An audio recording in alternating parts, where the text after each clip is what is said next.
A menudo pensamos que la historia, la que sale en los libros, se escribe en los grandes palacios, en las capitales. Pero no siempre es así. A veces para entender un país entero hay que mirar a un sitio mucho más pequeño. Hoy vamos a hacer precisamente eso. Vamos a viajar a Teciutlán, un pueblo mexicano, para descubrir cómo su increíble drama político en los años 20 nos cuenta en realidad la historia de todo el México posrevolucionario.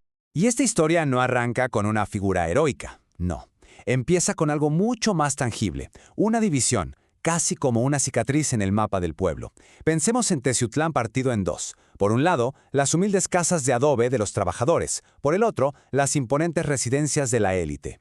Una brecha física, sí, pero sobre todo una brecha social. ¿Vale? Para entender bien la que se va a liar tenemos que situarnos. Imaginemos que paseamos por ese Teciutlán de los años 20, porque lo que pasaba en sus calles, esas tensiones, no eran únicas de allí, eran en realidad un espejo de las fracturas de toda una nación. Y aquí lo vemos más claro. El barrio alto frente al barrio bajo, obreros y artesanos contra el centro del poder. No solo una cuestión de geografía, ¿verdad? Es una división social en toda regla. Y esa división, bueno, esa fue la falla tectónica, el caldo de cultivo perfecto para la tremenda lucha que estaba a punto de estallar. Una lucha por el poder, sí, pero también por una vida más justa. Claro, en un escenario así, con esta tensión, a menudo surge alguien que intenta cambiar las cosas. Y aquí apareció. De esa misma fractura social emergió una figura clave, un joven intelectual con raíces en el pueblo llamado Vicente Lombardo Toledano. Él iba a ser el catalizador de todo.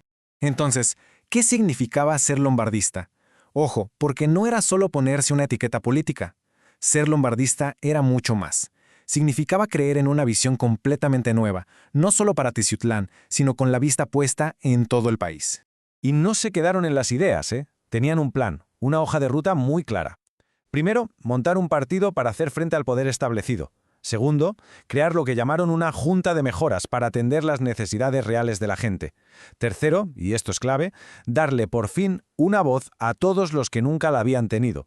Y cuarto, entender que su lucha local estaba conectada con lo que pasaba a nivel nacional. De hecho, el propio Lombardo Toledano lo dejó por escrito en 1924. Fíjense en lo que decía porque resume perfectamente el espíritu del movimiento. Buscaba formar un partido que fuese a la vez una junta de mejoras, o sea, política con un propósito muy práctico y cívico. Ese era el núcleo de su causa. Vale, con las ideas claras y la gente movilizada, llega el momento de la verdad, la primera gran prueba de fuego, las elecciones para diputado federal de 1924. Y aquí es donde el movimiento iba a descubrir, por las malas, que en la política de la época, bueno, digamos que las reglas del juego eran bastante creativas. Y vaya si lo fueron, esto no fue una elección de un solo día, fue una auténtica saga. A principios del 24 la campaña arranca con un entusiasmo tremendo. Pero en junio la cosa se pone tensa. Llega un telegrama urgente para Lombardo. Sin tu presencia pierdes lo ganado. Urge, vengas. La tensión al máximo.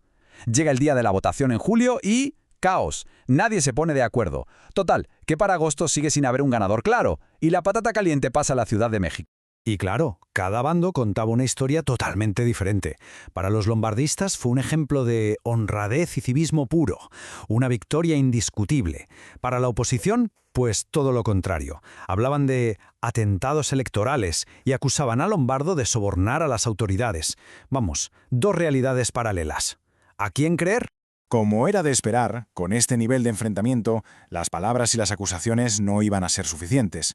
El conflicto estaba a punto de dar un salto muy peligroso, de las urnas y los despachos a la calle.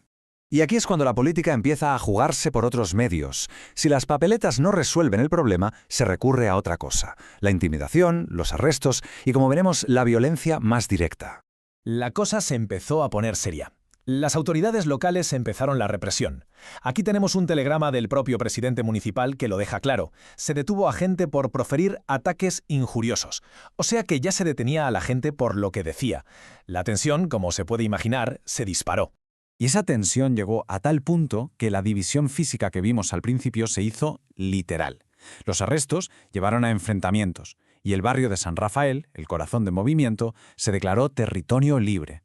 ¿Qué significaba? Pues que la policía local tenía prohibido entrar. Teciutlán ya no era un pueblo, eran dos bandos atrincherados. Y en este clima pasó lo inevitable. La violencia dejó de ser anónima. En enero del 27, Maximiliano Campos, uno de los principales organizadores del movimiento, fue tiroteado. Consiguió devolver el fuego y abatió a su atacante, pero él murió a causa de las heridas 27 horas después. Esto ya no era un pulso político, era una guerra. La lucha por el ayuntamiento se convirtió en un auténtico caos, un toma y daca constante. Primero los rivales políticos lo toman con apoyo del gobernador. Paso 1. Pero ojo, los lombardistas lo recuperan en un asalto sorpresa a las 4 de la mañana. Paso 2. El Estado envía a la policía montada para volver a poner a su alcalde. Paso 3. Y al final tienen que intervenir las autoridades federales para que la cosa no vaya a más. Una locura. Bueno, después de ver todo este lío de asaltos, violencia y caos, es normal preguntarse, vale, pero ¿por qué nos importa hoy la historia de Teciutlán? ¿Qué tiene que ver la política de un pueblo pequeño de hace 100 años con nada? Pues importa, y mucho, porque lo de Teciutlán no fue un caso aislado. Fue un reflejo perfecto de lo que estaba pasando en todo México. Nos muestra cómo el poder estaba totalmente fragmentado, la rivalidad brutal entre la autonomía local y el control estatal, y cómo la política se movía más por lealtades personales que por ideologías. Sobre todo, nos revela lo increíblemente violento que fue construir las instituciones de un país. En definitiva, nos demuestra que la construcción de una nación se pelea calle a calle. Así que todo esto nos deja con una pregunta final. Cuando se escribe la historia, ¿qué es lo que de verdad cuenta más?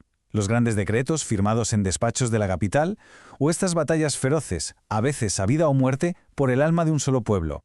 La historia de Teciutlán parece sugerir que, para entender de verdad una nación, a veces hay que apartar la vista de los grandes monumentos y aprender a escuchar lo que pasó en sus calles